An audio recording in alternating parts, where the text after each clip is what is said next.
Phone tapping కేసులో సంచలన కథనాలు ఇస్తోంది స్వేచ్ఛ. నిందితుల కన్ఫెషన్ రిపోర్ట్లో ఉన్న వాస్తవాలు బీఆర్ఎస్ ప్రభుత్వంలో జరిగిన కుట్రలను జనం ముందుంచింది. రోజు రోజుకు ఈ కేసు ఊహించని మలుపులు తిరుగుతోంది. ఇప్పటికే రాధాకిషన్ రావు, భుజంగరావు అధికారుల వాంగ్మూలాలు సేకరించిన పోలీసులు తాజాగా ఈ కేసులో మరో కీలక నిందితుడైన ఎస్ఐ తిరుపతన ఇచ్చిన వాంగ్మూలంలోని మరికొన్ని అంశాలు వెలుగులోకి వస్తున్నాయి. కాంగ్రెస్ ఓటమికి బీఆర్ఎస్ నేతల కోసం ప్రభాకర్ రావు, ప్రణీత్ కుమార్ ఆదేశాల మేరకు తాను ఏమేం చేసిందో ఈ వాంగ్మూలంలో తిరుపతన్న పూసగుచ్చినట్టు చెప్పుకొచ్చాడు.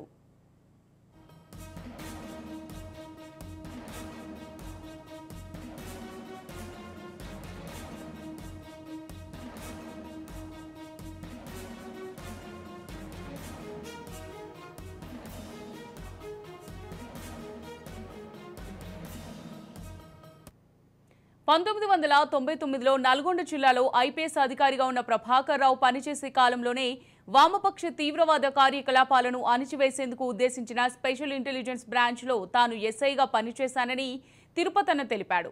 విధి నిర్వహణలో భాగంగా తరచూ తమ పై అధికారిగా ఉన్న ప్రభాకర్ రావును కలిసేవాళ్ళమని, తర్వాత 2021 డిసెంబర్ నుంచి 2023 డిసెంబర్ మధ్యకాలంలో ఎస్ఐబిలో అదనపు ఎస్పీగా బాధ్యతలు చేపట్టానన్నారు.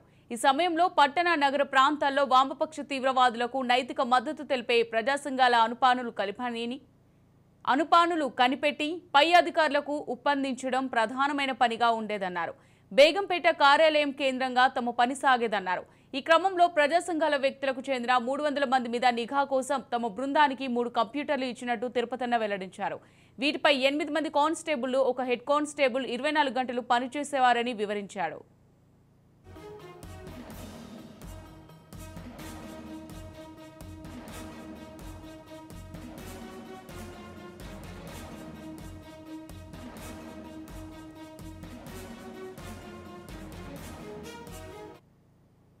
తమ నిఘాలో ఉన్న వ్యక్తుల ఫోన్లకు సంబంధించిన సమాచారం మీద తాను ఓ కన్నేసి ఉంచేవాడినని తిరుపతన్న కన్ఫెషన్ రిపోర్ట్లో పేర్కొన్నాడు.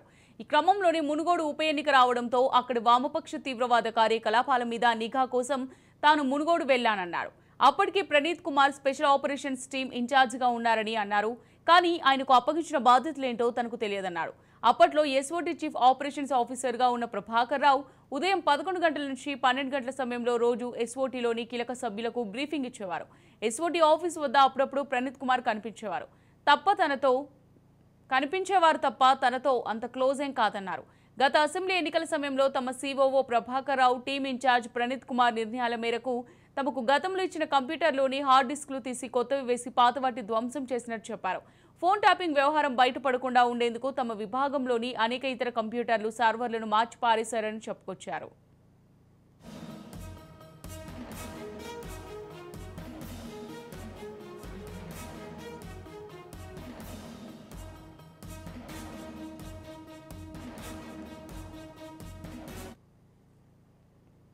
ఇక ఇతర టాస్క్లను తమ సీఓఓ ప్రభాకర్ రావు కేటాయించారని, ఆయన ఆదేశాల మేరకు వారు చెప్పిన 40 నుంచి 50 మొబైల్ ఫోన్ల మీద నిరంతరం నిఘా పెట్టామని, కానీ ఈ నెంబర్లు ఎవరివో తమకు తెలియదన్నారు. ఆ సమయంలో తమ టీంలో ఎస్ఐ హోదాలో ఉన్న గట్టుమల్లు, చైతన్య, మల్లికార్జున్, అరెస్టు రాజవర్ధన్ రెడ్డి తదితరులతో కూడిన 21 మంది పనిచేసేవారు.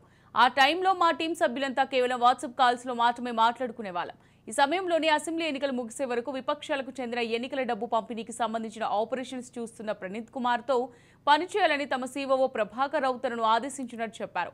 దీంతో తాను పూర్తిగా ఆ పనిలో పడిపోయానన్నారు. ఎప్పటికప్పుడు ప్రణీత్ రావు ఇచ్చే సమాచారం ఆధారంగా లోకల్ పోలీసుల మద్దతుతో తాము కాంగ్రెస్ పార్టీకి చెందిన అనేక మంది నేతల డబ్బును పట్టుకున్నామని వివరించారు తిరుపతన్న.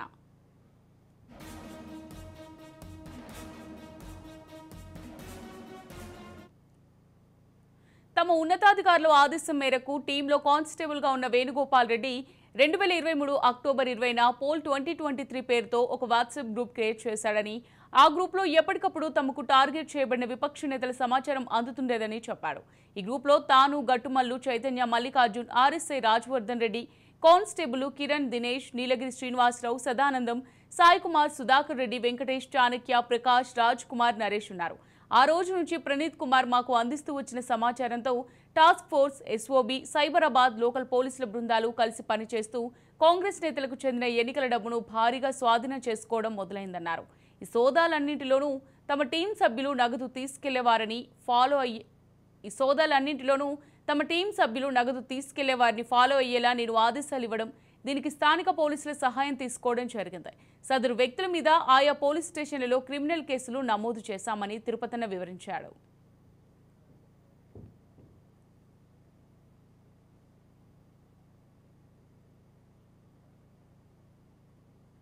రైట్గా ఇదే అంశానికి సంబంధించి మరింత సమాచారం మా క్రైమ్ బ్యూరో చీఫ్ ఇన్నారెడ్డి అందిస్తారు. ఇన్నారెడ్డి, తిరుపతన్న వాంగ్మూలంతో ఫోన్ ట్యాపింగ్ నిందితులను మరింత విచారణ చేసే ఛాన్స్ ఉందా? అమూల్య, మనం చూస్తూ ఉన్నాం ఫోన్ ట్యాపింగ్ కేసులో ఇప్పుడు తిరుపతన్న ఇచ్చిన కన్ఫెషన్ స్టేట్మెంట్ కూడా చాలా కీలకంగా ఉంది. అంటే బీఆర్ఎస్ గెలవటానికి, బీఆర్ఎస్ గెలిపే లక్ష్యంగా తాము పనిచేసామని చెప్పని కూడా ఆయన చాలా స్పష్టంగా పేర్కొన్నారు. మొత్తంగా దీంట్లో ఆ టీం మొత్తంగా 21 మంది కలిసి పనిచేసామని, 21 మంది కలిసి ఒక వాట్సాప్ గ్రూప్గా ఏర్పడి ఈ వర్క్ చేసామని చెప్తా ఉంది. అయితే ప్రధానంగా కాంగ్రెస్ పార్టీ నేతల డబ్బులు ఎక్కడెక్కడ మూవ్ అవుతూ ఉన్నాయి, తర్వాత ఎక్కడెక్కడ వాళ్ళు ఆపేశారు, తర్వాత ఎంత మేరకు డబ్బు రికవరీ చేశారు, తర్వాత డబ్బు రికవరీ చేసిన ప్రతి ఒక్కళ్ళ మీద కూడా క్రిమినల్ కేసు నమోదు చేసినట్టు కూడా ఆయన తన కన్ఫెషన్ రిపోర్ట్లో పేర్కొనడం జరిగింది. అయితే కామారెడ్డిలో రేవంత్ రెడ్డి ఓటమి ఎట్లయినా సరే ఓడించాలని చెప్పని ఒక ప్రత్యేకమైన టీంను ఏర్పాటు చేసి తాము పనిచేసామని చెప్పి తన వాంగ్మూలంలో చెప్పడం జరుగుతూ ఉంది. అయితే ప్రధానంగా ఈ స్టేట్మెంట్లో మనం గమనిస్తే ఎక్కడెక్కడ ఏ రకంగా వాళ్ళు డబ్బులను వాళ్ళు పట్టుకోవడం జరిగింది, ఏ రకంగా వాళ్ళు క్రిమినల్ కేసులు ఇచ్చారని చెప్పి అన్న విషయం మీద కూడా చాలా స్పష్టంగా ఆయన తన కన్ఫెషన్ రిపోర్ట్ చెప్పడం జరుగుతూ ఉంది. ఇది మనం ప్రధానంగా గమనిస్తే ఈయన ప్రభాకర్ రావు ఆయన అధికారిగా ఉన్న నేపథ్యంలో ఫస్ట్ ఆయన ఎస్ఐబిలో ఇంటెలిజెన్స్ బ్రాంచ్లో ఆయన ఎస్ఐగా చేరాడని చెప్పని, 2021 తర్వాత 23లో స్పెషల్ బ్రాంచ్ ఎస్ఐబిలో అదనపు ఎస్పీగా బాధ్యతలు చేపట్టిన కూడా ఆయన తన కన్ఫెషన్ రిపోర్ట్ చెప్పాడు. ఏదైనప్పటికీ నైతిక మద్దతు తెలిపే ప్రజా సంఘాలకు సంబంధించిన ఆనవాళ్ళు, తర్వాత అంటే మావోయిస్టుల కదలికలకు సంబంధించి ఇన్ఫర్మేషన్ సేకరించడం, ఆ ఇన్ఫర్మేషన్ ఎప్పటికప్పుడు రిపోర్ట్ రాయడం లాంటిది చేయాల్సింది పోయి, ఆ తర్వాత అంటే బీఆర్ఎస్ పార్టీ చెప్పిన ఎవరి పేరైతే ఉందో దాదాపుగా ఈయన చెప్పిన కన్వెన్షన్ రిపోర్ట్ ప్రకారం చూస్తే 300 మంది పైగా నిఘా పెట్టామని, అలాగనే 3 కంప్యూటర్లు ఇచ్చారు.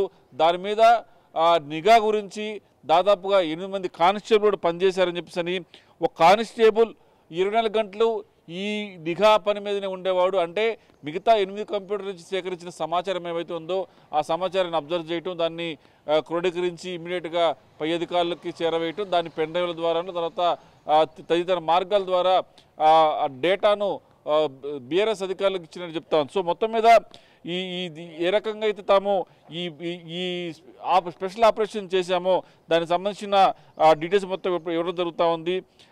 ప్రధానంగా గమనిస్తే ఈ ఎస్ఓటి చీఫ్ ఆపరేషన్గా ఉన్న ప్రభాకర్ రావు ఉదయం 11 గంటల నుంచి 12 గంటల సమయంలో రోజు ఎస్ఓటీలో కీలకమైన బ్రీఫింగ్ ఇచ్చేవాడు. అంటే ఆ రోజు చేయాల్సిన వర్క్, ఆ రోజు చేయాల్సిన ట్యాపింగు, సేకరించిన సమాచారం, తర్వాత రేపు ఏం చేయాలి, ఏ రకంగా ముందుకు వెళ్ళాలని చెప్పని ఎప్పటికప్పుడు బ్రీఫింగ్ ఇచ్చేవాడని చెప్పేసి ఈ టీం ఇన్ఛార్జ్ ప్రణీత్ రావు తీసుకున్న నిర్ణయాల ప్రకారం తాము ఈ కంప్యూటర్లో అన్నీ కూడా మార్చేసి, తర్వాత ఎప్పుడైతే ఇష్యూ బయటకు వచ్చిన తర్వాత అంటే ఎలక్షన్స్ అయిపోయిన తర్వాత ప్రధానంగా అంటే కాంగ్రెస్ పార్టీ గెలిచింది. దాని తర్వాత ఏం చేయాలని చెప్పి వాట్సాప్ కాల్లో మాట్లాడుకొని వీటిని పూర్తి స్థాయిలో బయటపడకుండా ధ్వంసం చేశామని, ధ్వంసం చేసిన హార్డ్ డిస్కుల్లో అంటే చాలా కీలకమైన సమాచారం కూడా ఉందని చెప్పేసి అన్న విషయాన్ని కూడా చెప్తున్నాడు. దాంట్లో మావోయిస్టు టెర్రరిస్ట్ సంబంధించిన సమాచారం కూడా దాంట్లో ఉంది. ఆ సమాచారం కూడా మొత్తం పూర్తి స్థాయిలో మేము ధ్వంసం చేశామని చెప్పి కూడా చాలా స్పష్టంగా చెప్తా ఉన్నాం. అయితే ఈ టీంలో ఎస్ఐ హోదాలో ఉన్న గట్టుమల్లు, చైతన్య మల్లికార్జున్, ఆర్ఎస్ఐ రాజవర్ధన్ తదితరులతో ఉన్న టీం ఏమైతే ఉందో మనం చెప్పుకున్నాం. దాదాపుగా 21 మందితో టీం ఏర్పాటు చేసుకుని ఈ నిఘా వ్యవస్థ నడిపించామని చెప్పేసి కేవలం వాట్సాప్ గ్రూపుల్లోనే వాళ్ళు సమాచారాన్ని మాట్లాడుకోవడం కానీ, తన సమాచారాన్ని చేరవేయడం కానీ చేసినట్టు కూడా చాలా స్పష్టంగా తన కన్ఫెషన్ రిపోర్ట్లో పెట్టుకోవడం జరుగుతూ ఉంది. ఏదైనప్పుడు కూడా ఉన్నతాధికారుల ఆదేశాలు, ప్రభాకర్ రావు ఆదేశాలు, తర్వాత దీంట్లో పై అధికారులు ఇచ్చిన ఆదేశాల మేరకు ఇవన్నీ కూడా మేము చేయగలిగామని చెప్పేసి చెప్తున్న పరిస్థితి.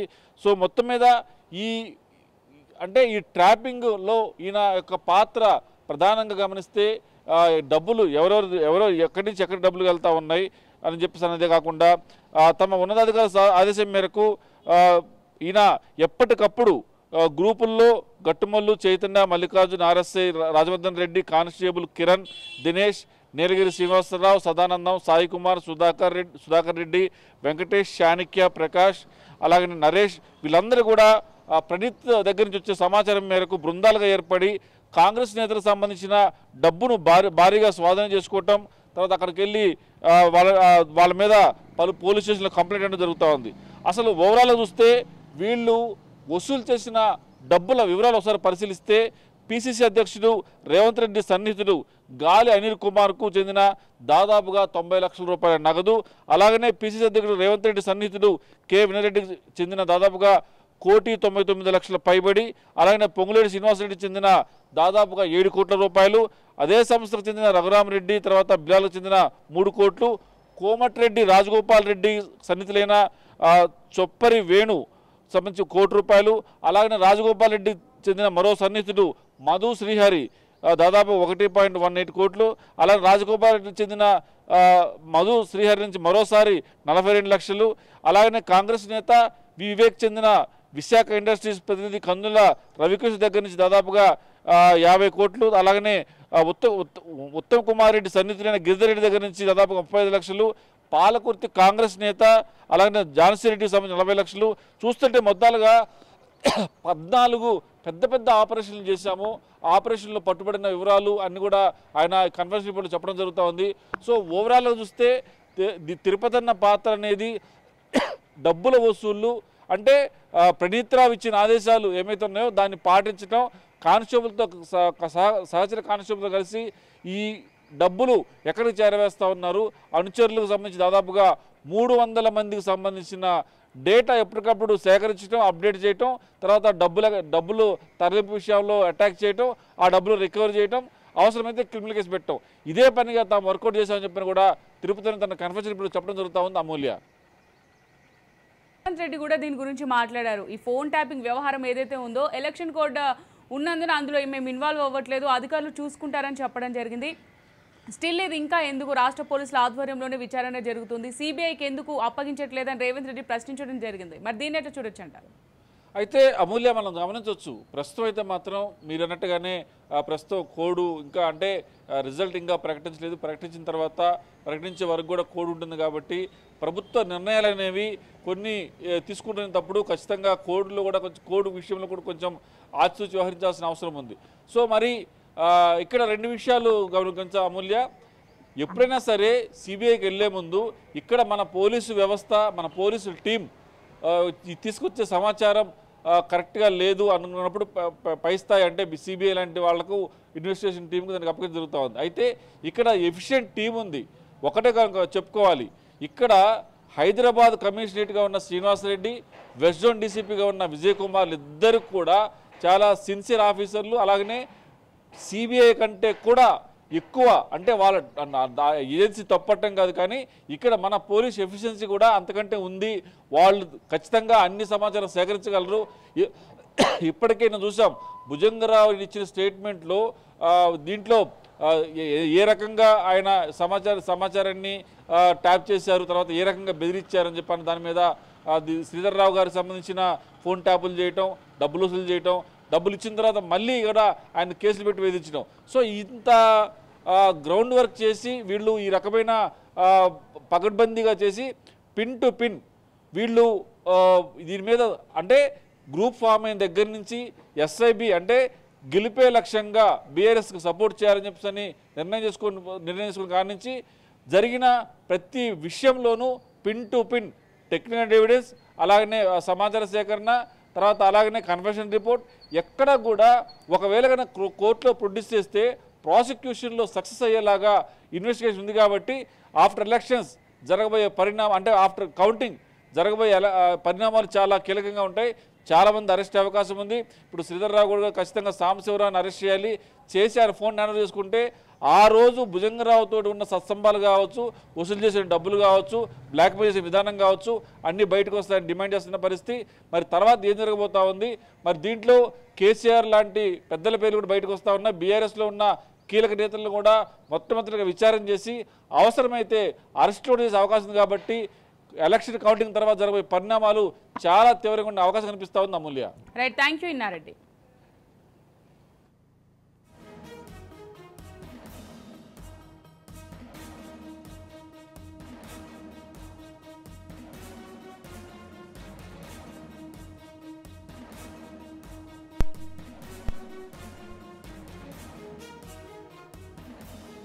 ఇక ఫోన్ ట్యాపింగ్ కేసులో సంచలన కథనాలు ఇస్తోంది స్వేచ్ఛ.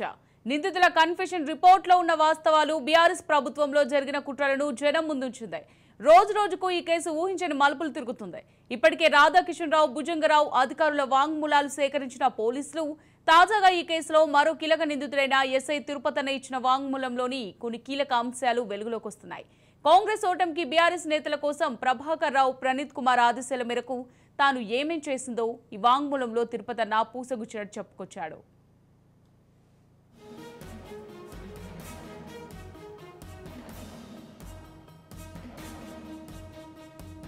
1999లో నల్గొండ జిల్లాలో ఐపీఎస్ అధికారిగా ఉన్న ప్రభాకర్ రావు పనిచేసే కాలంలోనే వామపక్ష తీవ్రవాద కార్యకలాపాలను అణిచివేసేందుకు ఉద్దేశించిన స్పెషల్ ఇంటెలిజెన్స్ బ్రాంచ్లో తాను ఎస్ఐగా పనిచేశానని తిరుపతన్న తెలిపాడు.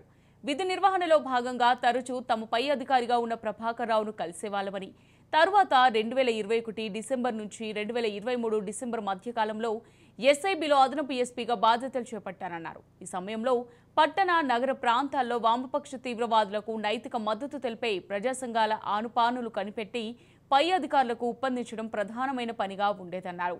బేగంపేట కార్యాలయం కేంద్రంగా తమ పని సాగేదని తెలిపారు. ఈ క్రమంలోనే ప్రజా సంఘాల వ్యక్తులకు చెందిన 300 మంది మీద నిఘా కోసం తమ బృందానికి 3 కంప్యూటర్లు ఇచ్చినట్టు తిరుపతన్న వెల్లడించాడు. వీటిపై 8 మంది కానిస్టేబుల్స్, ఒక హెడ్ కానిస్టేబుల్ 24 గంటలు పనిచేసేవారని వివరించారు.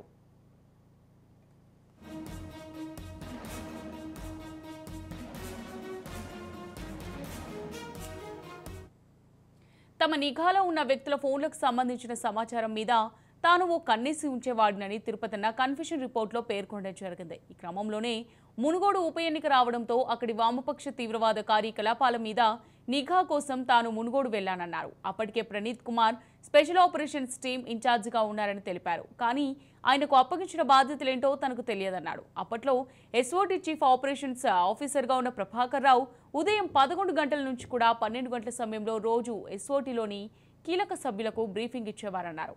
ఎస్ఓటీ ఆఫీస్ వద్ద అప్పుడప్పుడు ప్రణీత్ కుమార్ కూడా కనిపించేవారని, అంతే తప్ప తనకు క్లోజ్ ఏం కాదని తెలిపారు. గత అసెంబ్లీ ఎన్నికల సమయంలో తమ COO Prabhakar Rao team incharge Praneeth Kumar నిర్ణయాల మేరకు తమకు గతంలో ఇచ్చిన కంప్యూటర్లలోని హార్డ్ డిస్క్లు తీసి కొత్తవి వేసి పాత వాటిని ధ్వంసం చేసినట్టు చెప్పారు. ఫోన్ ట్యాపింగ్ వ్యవహారం బయటపడకుండా ఉండేందుకు తమ విభాగంలోని అనేక ఇతర కంప్యూటర్లు, సర్వర్లలోనూ మార్చిపారేశారని చెప్పుకొచ్చారు.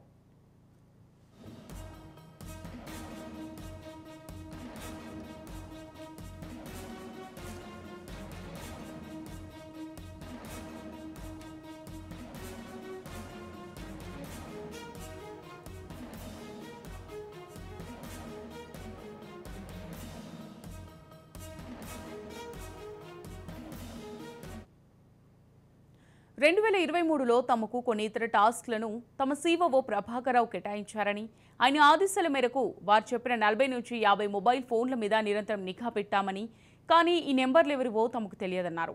ఆ సమయంలో తమ టీంలో ఎస్ఐ హోదాలో ఉన్న గట్టుమల్లు, చైతన్య, మల్లికార్జున్, ఆర్ఎస్ఐ రాజవర్ధన్ రెడ్డి తదితరులతో కూడిన 21 మంది పనిచేసేవారని తెలిపారు. ఆ టైంలో తమ టీం సభ్యులంతా కేవలం వాట్సాప్ కాల్స్లో మాత్రమే మాట్లాడుకునే వాళ్ళమన్నారు. ఈ సమయంలోనే అసెంబ్లీ ఎన్నికలు ముగిసే వరకు విపక్షాలకు చెందిన ఎన్నికల డబ్బు పంపిణీకి సంబంధించిన ఆపరేషన్స్ చేస్తున్న ప్రణీత్ కుమార్తో కలిసి పనిచేయాలని తమ సిఓఓ ప్రభాకర్ రావు తనను ఆదేశించినట్టు చెప్పారు. దీంతో తాను పూర్తిగా పనిలో ఉండిపోయానన్నారు. ఎప్పటికప్పుడు ప్రణీత్ రావు ఇచ్చే సమాచారం ఆధారంగా లోకల్ పోలీసుల మద్దతుతో తాము కాంగ్రెస్ పార్టీకి చెందిన అనేక మంది నేతల డబ్బును పట్టుకున్నామని వివరించాడు తిరుపతన్న.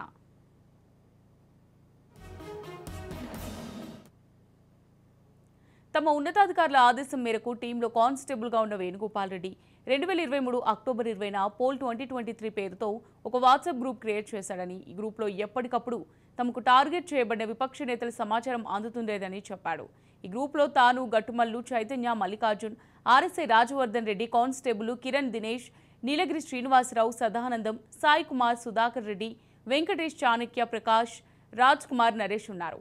ఆ రోజు నుంచి ప్రణీత్ కుమార్ మాకు అందిస్తూ వచ్చిన సమాచారంతో task force, SOB, Cyberabad local పోలీసుల బృందాలు కలిసి పనిచేస్తూ కాంగ్రెస్ నేతలకు చెందిన ఎన్నికల డబ్బును భారీగా స్వాధీనం చేసుకోవడం మొదలైందన్నారు. ఈ సోదాలన్నింటిలోనూ తమ టీం సభ్యులు నగదు తీసుకెళ్లే వారిని ఫాలో అయ్యేలా తాను ఆదేశాలు ఇవ్వడం, దీనికి స్థానిక పోలీసుల సాయం తీసుకోవడం జరిగిందన్నారు. సదరు వ్యక్తుల మీద ఆయా పోలీస్ స్టేషన్లలో క్రిమినల్ కేసులు నమోదు చేశామని తిరుపతన వివరించాడు.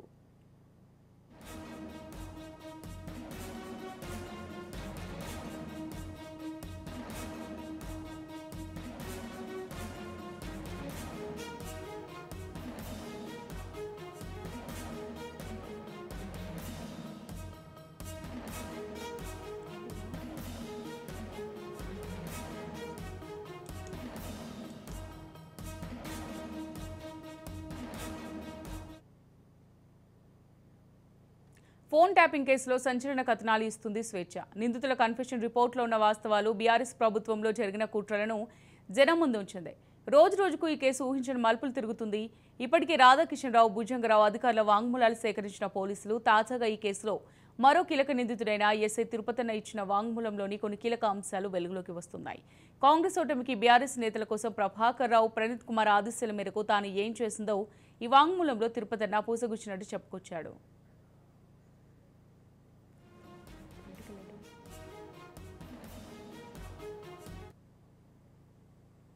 రైట్గా ఇదే అంశానికి సంబంధించి మరింత సమాచారం మా పొలిటికల్ ఎడిటర్ అరవింద్ అందిస్తారు. అరవింద్, చెప్పండి, ఫోన్ ట్యాపింగ్ కేసులో విచారణ ముమ్మరమైన కొద్ది సంచలన నిజాలైతే వెలుగులోకి వస్తున్నాయి. మరి దీనికి సంబంధించి పూర్తి డీటెయిల్స్ ఏ విధంగా ఉన్నాయి అరవింద్?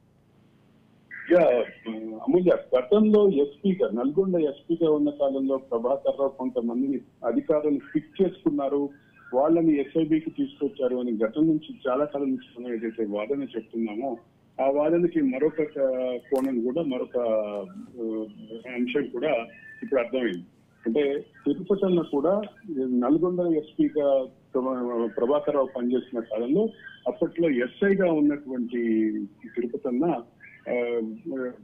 అప్పటి ఉన్నటువంటి అటాచ్మెంట్ తోటి ఆయనను తీసుకొచ్చి ఇక్కడ ఎస్ఐబిలో పెట్టుకున్నారు అనేది క్లియర్ గా అర్థమవుతుంది. అయితే ఇక్కడ ప్రధానంగా ఆయన ఇంటెలిజెన్స్ బ్యూరోలోకి వచ్చి అంటే ప్రమోషన్ తోటి ఇంటెలిజెన్స్ బ్యూరోలోకి వచ్చినటువంటి అదనపు ఎస్పీగా వచ్చినటువంటి క్రమంలో ఆయన ముఖ్యంగా వామపక్ష తీవ్రవాద సంఘాలకు సంబంధించినటువంటి కదలికల్ని మానిటర్ చేయడం కోసం ఆయన ప్రత్యేకమైనటువంటి బాధ్యతలు తీసుకొచ్చినట్టుగా ఆయనని ఇక్కడ తీసుకొచ్చారు.